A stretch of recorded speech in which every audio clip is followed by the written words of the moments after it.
Yo, Hi, how are you?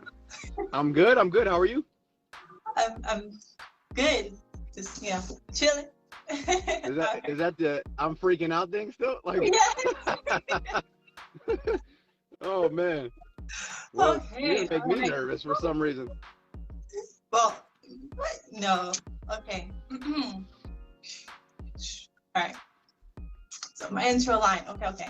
Hi everyone, it's your girl K Will, and we are here for another interrogation. See, I'm nervous. All right. You got this. You got this. Hi everyone, it's your girl K Will, and we are here live with Bumps Infinite for another edition of Cable's Interrogation Room. As you can tell, I'm already nervous, but we got this because boom. All right, how you doing today? I'm fantastic. I'm fantastic. How are you? I'm better by the minute. So Awesome. Awesome. Yeah, look at that. You were rolling already. yeah, see. Yeah. Right. Okay. So first, to break the ice, I want to know what you do besides music. What are your hobbies? So, okay, so you're not talking about like vocational, like, or just regular outside of music Yeah. hobbies. Mm-hmm. Anything really with sports. I like pre-COVID, well, pretty much my whole life. I love to play basketball. Yeah. Or just anything. Now with kids, I find myself like we just always do like everything. We'll be playing baseball, soccer, like any type of, yeah, we do it. But that's pretty much it though.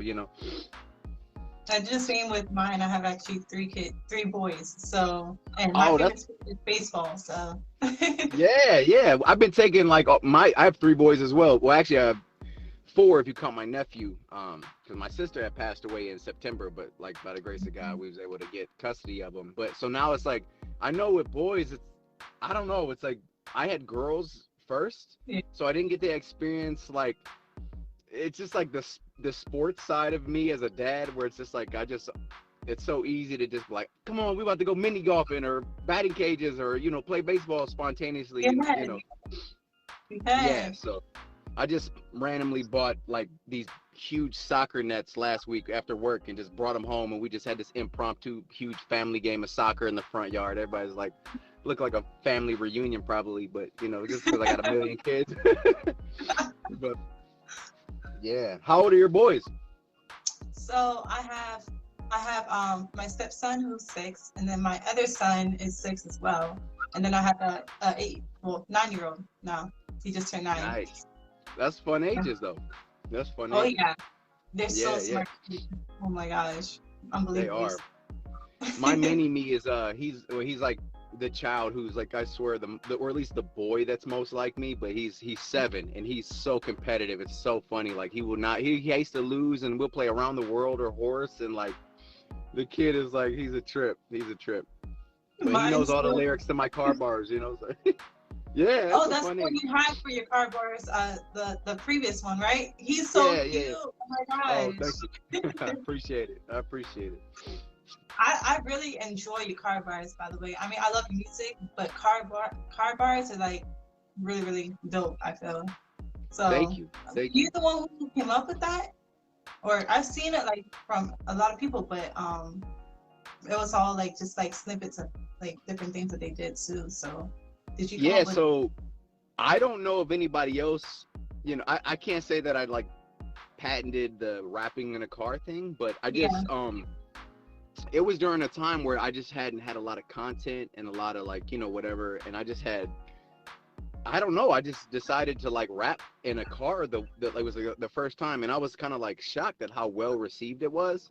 And I Mm-hmm. remember, kind of laughing with some people behind the scenes in the label and like, who wants to watch somebody just rap in a car? Like that's so stupid to me, right? But it was based on the how well it was received. Was like, all right, so maybe I might there's something to this. Like there's people like to see some random dude in his car rapping for some reason. And I think when I was just trying to like put hashtags or something, I just put car bars, and Yeah. it's kind of turned into its own thing now, which I think I'm gonna actually do a car bars project some point down the road now. So Will be so dope. um Yeah, and I think it'd be dope to have more like, guest appearances, and even Yeah. just get creative with it. So yeah. Actually, I saw that you got people involved in your one of your songs actually. So I really love the idea. I love Yeah, how you yeah, get yeah. personal with people, you know? Sure. That was actually, shoot, that wasn't even my idea. That was AI's idea. They had came and kind of hung out with our family a couple this was probably like a month ago, and we were just chopping, like, I don't know if we were all having coffee or something, but yeah, they would. I wish I could take credit for that. It was like, this is actually brilliant. So, and it turned out really good. So I was happy with it. That's awesome. Well, Yeah. I like the song Perception, and I kind of want to talk about that, where your idea came from for that song. So Like, it really just so it started off with just, so Perception is the name of like the, what you would call like the maxi single, but it's like there's three different songs within it. But it started off with the song The Diner, which was just supposed to be like an interlude, which I just kind of wrote from the perspective of a homeless guy, mhm. um, who just kind of like, you know, I just the things he's seeing, and how he's seeing the world. And in that, which you probably heard, I kind of allude to him, kind of begging for change, but like not because he wants to go buy drugs. It was like he's just trying to get out the cold and go to that diner. And then, which kind of sparked the idea, like, okay, what if I continue the story from the waitress's point of view, the waitress at the diner. And then after I did that, I was like, all right, well, now I have to do it from the owner of the diner's perspective. And it Exactly. kind of yeah, it came together pretty cool. And I didn't even really realize it until somebody else pointed it out. Like, they're like, yo, this is kind of like that Crash movie. I was like, yo, you're right, that's actually a dope analogy. That was a really good movie. But yeah, it was those are all interludes on my album, coming up on April 30th. But yeah, it seems like people are enjoying it, especially the storytelling aspect. So I'm a big fan of storytelling through music. I really love NF because that's kind of what he does as well. right, And he's right, one right. of my favorite artists aside from you, um, which I got introduced to you like I want to say about 4 years ago from Okay, my middle school friend Dylan, and he was like, because I was listening to Bizzo a lot, like I sure. love Bizzo, and he was Yeah, like, oh, have you heard of Bumps and INF? And I'm like, Bumps INF, Infinite. I'm like, yeah. no. And he's like, yeah, check him out. So he sent me like a few of your songs. I was like, yo, he's so fire. And then Wow. Shout and out to Dylan. Shout out to yeah, Dylan though. shout out to Middle so, school Dylan. You feel me? right, My G. Appreciate you, man. right. And I was like, oh my gosh, I love his music. He's like, oh, you do? Check out this. Like, so he kept me on to your latest projects and everything like that. Wow. And I actually told him as soon as like, I got talking to you, I was like, oh my God, he's actually talking to me. And I was like, all right. And so, Yo, there's no Christian rapper that's cool. You shouldn't feel starstruck in front of anybody. We all regular people like you, for real. If I they tell you know. otherwise, they're lying. Well, like your music, from way back when, not way back when. I feel like when I say that, I'm like 80 years old. But, from a few years ago, there we go. It resonated with me so much. Like what you Wow. said, how like you helped me, well, your messages through your songs, which I'm all about messages, helped me get Yeah. through certain situations in my life that I didn't think I would be able to if I didn't listen to your music. So I know that there are Wow. other people that you are touching out there as well, Wow. and I really Wow. appreciate it. I really do. I love I- how you. I mean, you see, just like your songs from Perception. Like hmm? you see different views of and different sides of people as well. You know what I'm saying? And you can Sure. relate to so many people in the world. And this, I feel like God placed you here for that reason. You know what I'm saying? Wow. Wow. So, Yeah. Thank you. I definitely. appreciate those words, for real, for real.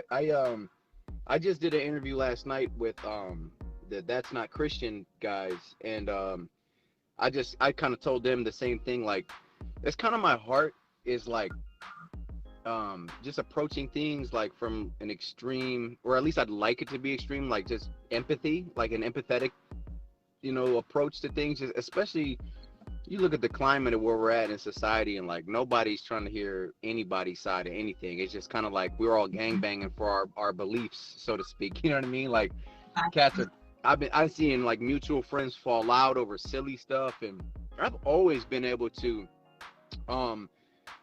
just go get some food with my atheist friend, or you're just somebody that has different religious beliefs or whatever. It's just like I don't think, and I'm not saying that I have it figured out, but it's just like, why can't we at some, there's not really much excuse that why we can't as believers coexist, but even like with the world, I can see if somebody's like, overtly satanic and it's just like 666 and tattoos on their face, Yeah, and they're right. just like insulting you, or you're just like, all right, get out of my face sort of thing. But like cats just don't rock with each other over the silliest stuff to me. And just you mixing the political landscape and just where society is right now, it's scary. So and it's a huge reason why I try not to like even weigh in on stuff. One, because it's like I feel like there's enough voices out there, like I don't need to add my 2 cents on everything. Two would be, it's too exhausting to try to like, I don't have the energy or the resources to exert and do research on every little stupid thing, or not stupid, but you know what I mean, the issues of the day. And then thirdly, and maybe the most important, is like you run the risk of losing your brother or your sister over just your opinion. You know what I mean? Like, on the interview last night, we were kind of talking about, and I'll just use this as an example of like, Second Amendment type of stuff. And I'm a big, like, firearms advocate or whatever, but it's like, you can dang near not even say something like that, because they'll say you're a Republican, because Republicans, I guess, traditionally are more Second Amendment, or, you can't, somebody can't say I voted Democrat, and then the other side will be like, well, you're a baby killer. You know what I mean? It's like, there's no room for conversation if we make it that, like, if that's where we starting from, like, there's no room for us to have, these are like so complex issues. These are very, I'm not saying like abortion or whatever, or they're all just life in general is so much more complex and nuanced than we make it. To where I feel like we should try to like strive to handle things a little bit more delicately. I totally agree with that. And I like the fact that you said that you kind of like, you see a world of, or I don't want to say that, how can I word this? You're quite similar to how I am, because I don't care if you're a Christian, I don't care what you practice or anything like that. Like, I want a world of peace. I want people to change. I want a better world, and you're not going to get a better world if you are only focused on hanging with the Christian or people who just follow Jesus and everything like that. You have to kind of like, Jesus didn't just like hang out with like people who followed him. Know what I'm saying? He was of the people. He was of the world. And so like, you're not going to change the world if you're not like that. And so many people preach on, oh, I want the world to change. I want the world to change. Then what are you doing? You are basically singling out everybody else, and you're not like, you know what I'm saying? So I love that about you. I think that's very important for at least somebody to have, and like it's gonna be the domino effect. So I mean, especially like I look at it from this perspective of like, there's never been a time in my life where I didn't hold to wrong beliefs. Like, if you look back like 10 years ago, the stuff that you used to believe, you'd be like, man, I was wilding. Like, what were you thinking? You know what I mean? Like, that's everybody. Like, so in light of the fact that nobody intentionally believes the wrong thing, it's not like, people are out here, that doesn't make any type of sense. So like, I'd like to view the world through that lens, like, or no one changes their mind in an argument either. So you're not about to like come at me sideways and I'm like, oh, you know what, you're right, I'm gonna change my mind and believe what you believe. I'm like, no, I'm gonna probably flip you off or something. You know what I mean? Like, you're gonna block me on Facebook or cut me off in traffic. But it's just like, so it's like I want to like handle things gently and deal with you like as a human being, like regardless of my political affiliation, religious beliefs. Obviously, I think that stems from my religious beliefs or, theology rather. And like you said, like, with Jesus eating with the sinners, and it's so easy to get into like, was it like groupthink or like this monolith of thought where like you're in this safe bubble where the only people you surround yourself are people that believe everything you do. And it's like, Exactly. how do you grow like that too? Either like that, we need to be challenged on what we believe sometimes, Exactly. and pressed. So yeah, I'm just rambling, but you get where I'm going. No, I mean ramble. I mean, it's okay. So, I love it. So, man, all right. What got you into Christian hip hop, or what got you into music in general?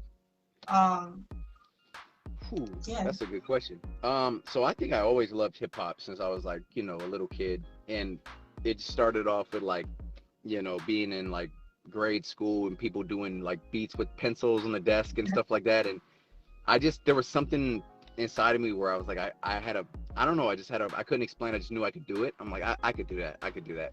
And then we started like, me and my people would be freestyling, like, and recording it on like the little tape recorder things, or over the radio. And,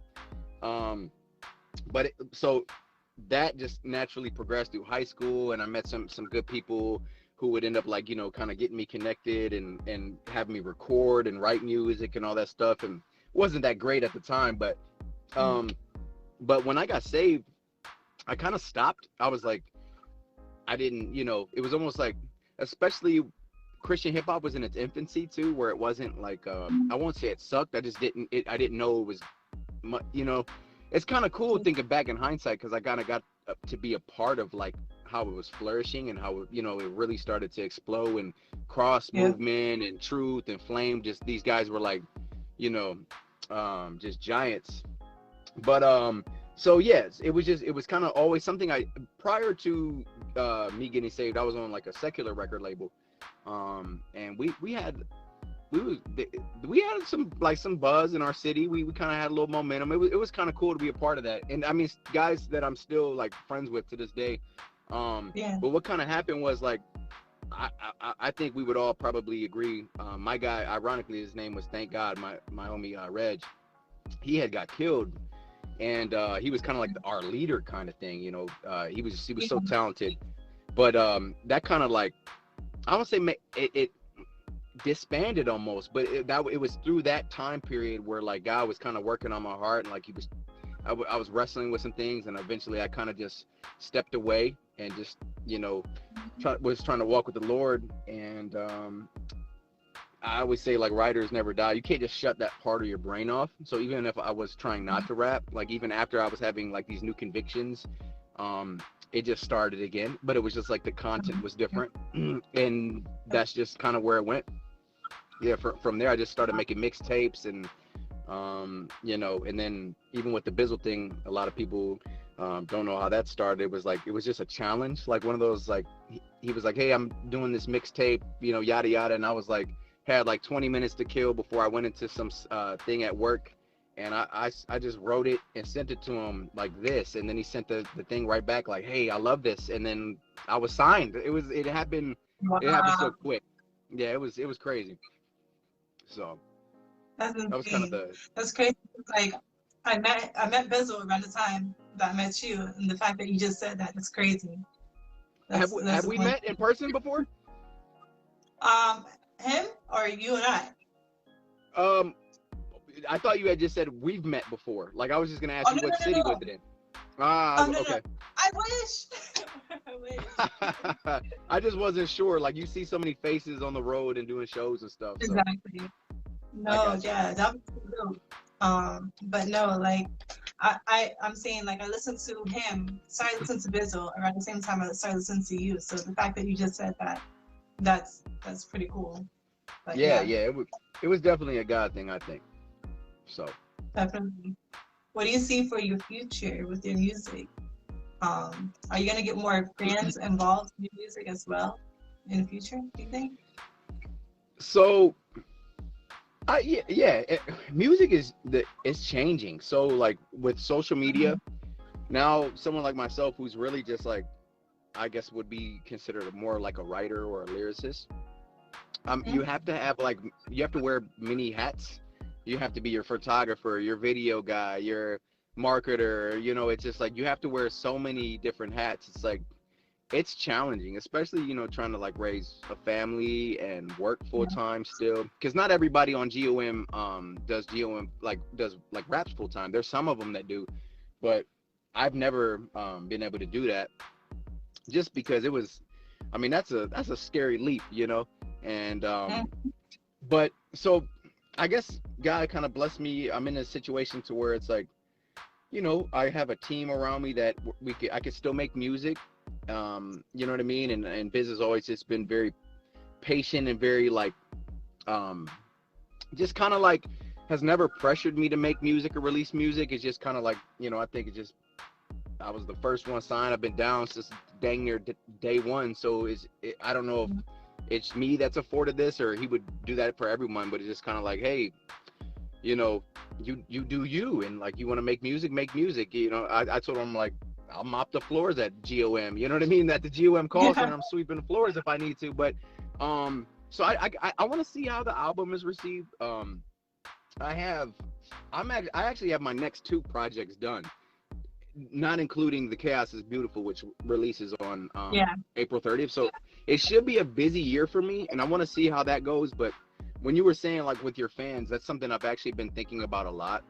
Is like how to connect with more of my core fan base, because I feel like in some ways I kind of not taking that for granted, but never appreciated like how much those people that like every artist usually has this core fan base that rocks with them so heavy, and like they're what makes they make the ship go, you know what I mean? And I don't Exactly. know if it's like you know, a Patreon or that kind of always like I'm not even sure how all those things work, but I do want to find more ways to connect with the core group, not the people who are, you know, I don't want to say fickle, because like I digest music that way too. Sometimes you find somebody, you check them out, and then you just forget about them for 5 years. You know, it's not like a, you know, just Exactly. because somebody forgets about you doesn't mean it's what would you call it, like an indictment on me personally. It's just like this is how Exactly. you get what I'm saying. But there are Yep. people that your day ones that just kind of been there for, you know, I've been reading their comments on every post for 10 years. And it's just like, you know, and I do try to respond to everybody, but like that stuff means so much to me. I want to figure out more ways to connect with them moving forward. I'm gonna figure it out for sure, for sure. So even if that means like I got to make some exclusive content for them like once or twice a month or something like that, I'm gonna figure out how to do it. I almost feel weird monetizing off of it, like Yeah. you know, I was I was gonna jokingly say then I'm gonna start an OnlyFans, but I'm just kidding. Oh Um, no. that was a joke. But I'm assuming like Patreon. I don't know how Patreon works, but just some way that you can connect with people on a more personal level. It just Yeah. it's like when you involve like the money aspect. If somebody's gonna be like, yo, I'm gonna give you $10 a month to be an exclusive Patreon, it kind of creates those expectations where it's like, okay, now I'm obligated to provide something for you. And with Exactly. my lifestyle and schedule, how busy it is, it's just like that's where it gets a little bit, I don't want to say scary, but I'm a little bit reluctant, like, yo, can I deliver this um if I were to commit to it, you know? I don't want to be Mhm. just putting out whack car bars just because, you know, some people are paying me a monthly subscription. They're like, man, Buffs really fell off, you know? But anyway. Well, do you think I know some of the fans ever since the pandemic hit are doing like IG lives and everything like that, to where you guys are like kind of getting to know your fans. Do you think maybe you can do Yeah. something like that? I think that'd be Yeah, cool. that's something I probably should definitely do more often. Yeah. Yeah. Like I said, it's just Yeah. finding the times to do it. Yeah. Um, just because when I go home, you know, I mean, I'm in sales for work, so it's like I'm juggling like 300 to 400 accounts at once. So I've always Mm-hmm. called it like I'm juggling personalities for a living. You know, on in and off the phone type of thing. And then when I go home, you know, I have such a large family. It's just like I have, you know, to even get the time to look at my phone for 30 minutes. You know, maybe if I did it while I'm Exactly. driving, but no, I would mess around and like crash or something. Exactly. But I Don't do do need while to you're do that. driving. Right. But I'm sure if I was more intentional thinking about it, I could probably do it. And another good idea, you know. Yeah, definitely. I think that'd be really cool because, like, I'm not as big as you or anything like that, but I have a few shows, you know. So like, Yeah. I actually got on my last episode, I got all the fans involved in, because for my second show, I do Vibing with K-Will, which is a show to where I spotlight independent artists and the music videos on there. So I Okay. introduce artists and, I say their names, I talk about them a little bit, and then I say their the name or title of their music video. So I had the fans do that the last episode. Yeah. And like it was so cool. It was such a vibe because like you get to see the fans of these artists, you know? And I think Right. that Right. was, Right. like exactly what you're talking about. It gives them a chance to get, to be like, oh, well, I'm recognized as a fan, and that Right. Right. they Right. Right. felt so good about it, and Sure. yeah, I think Sure. that'd be definitely, definitely. Yeah. Absolutely. See, I need this creativity. I need the ideas. So that's Oh, definitely I'm sure what to I talk did. to. Yeah. Yeah. Yeah. That's what's up. That's what's up. I would love one day. I know you're so busy and everything, but like maybe you can be a part of it, of my show one day, to where like Absolutely. you could either be on it or, I'd be like, oh, I got a Sure. special guest, the parents, whatever, and people like, oh my Yeah. god, just so. But yeah, Just let me know. Just reach out. definitely will. So how do you have the time to take for yourself after I mean you work sales, so I know Hmm. exactly what that feels like because I work sales as well, and then Okay. I'm full-time mother. I do this other show, the Cable Interrogation Room. Hmm. I do the cable some Blaze It Up Radio, and I do a few other things aside from that as well. So like I have to figure out, I mean I have to dedicate at least like five minutes a day to me, you know. Yeah. Yeah. How are you able to? I know you're a lot busier than I am. I don't know. You have three kids, so like, and especially being a mom, it it's just and maybe it might even be harder for you because I feel like you guys are more maybe like selfless naturally, in Oh that yeah. regards. But um, so being in sales, and what's so dope about, or what I've always appreciated about my job is, and I write like 99% of my music in the car because I'm constantly driving from account to Wow. account, and that's where I kind of get my like recharge Mhm. time too, because like I could listen to music if I want, or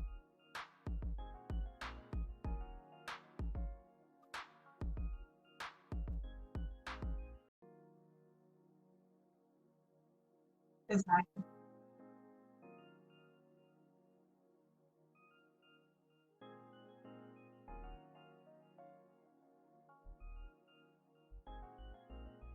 Yeah.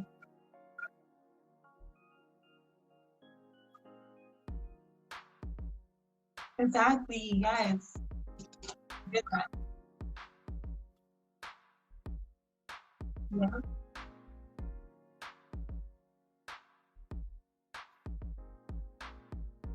Oh yeah.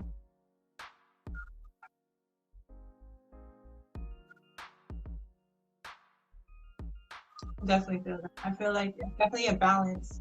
My kids are very, very supportive of what I do. And so that helps as well. And I can definitely tell that your kids are very, very supportive of what you do. So like I always tell the fans or artists this, like you definitely have to have that support wherever you can get it. Um, Especially from like family. Family support is like the biggest support you can ever have. And the fact that even my kids, they're like, oh my god, mommy's on TV, like they just kind of like one of my episodes not that long ago, and I've been doing this forever. Well, not forever, but for like you get what I'm saying. But they're like, oh my gosh, mommy's on TV. So like every time I pick up my phone to record something, they're like, is this going on TV? And so they get so excited about it. And but my point about it is that they're just like they're like they feel like I'm a superwoman or something like that. In their eyes, that's what I am. And it feels good because they're looking up to me, and I always tell them like you can be whatever you want in the world.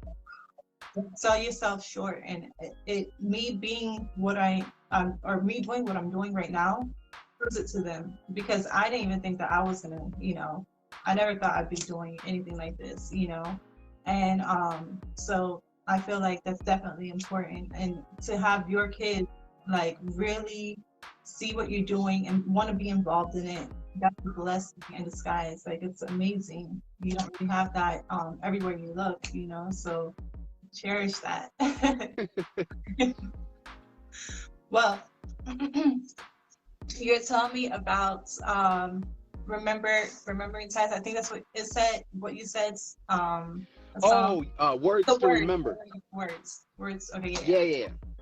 So so my album, which comes out April 30th, is called The Chaos is Beautiful, which it's available for pre-order now. But one of my favorite personal records on there is, I felt like it captured the sentiment of what you were just saying as you were describing your kids and incorporating them and telling them they could do whatever they wanted to. Yeah. I wrote this record called Words to Remember, like to my kids. And I don't know if it's just, I love that record though, I sent it to my older daughter, or my oldest daughter, and she's just like, oh, you're gonna make me cry, yada yada. So I think it's but everything you were saying as you were describing your relationship with your kids, it was reminding me of that record that I have on there. So I gotta check that song out then. Yeah, I think you'll like it. I think you'll like it. It won't make me cry though, right? I'm crying. I don't know. No guarantees. No guarantees. It's some weighty content on this album that people haven't heard yet. It's some really weighty stuff on here. The stuff that I've released so far has just been like, I mean, always been more transparent. I felt like I was one of the, I don't say first in CHH to do that, but like I remember when my first album, Painted Paragraphs, released. I had just wrote it out of pain, but there wasn't a lot of there really wasn't any CHH rappers doing that like at the time. And not that I'm asking for credit for it. I'm actually glad that it's more accepted, or people are more open to hearing people's struggles and stuff, because it's more relatable in my opinion and more an honest assessment, especially of people of the faith.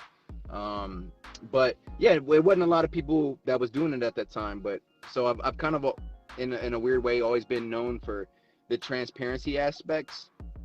But yeah, I think I did a lot of storytelling on this, like what you were saying, like with perception, but there's a record on there that's gonna come out real soon. I mean, I'm so excited about it because I got to shoot the video with like Ryan Lamar, who's a superstar, video guy, and shot movies, but the record, seeing people's reaction to it, like there was people on set that were like crying on set just hearing the lyrics, and I've never seen anything like that, especially from like my own song. Like, yo, like I'm excited to see what God does with it, you know what I mean? So yeah, so I gotta wrap it up here. I don't know if I could do another question if you had anything. Yeah. No, I apologize. Well, I'm like, oh man. Go ahead. I actually go ahead and take this time to let you give any advice to your fans or family or friends out there of your personal experience or anything maybe they can relate to in any of your future projects or anything that you've already done. So just a word of advice for people. Don't do meth. No, I'm just kidding.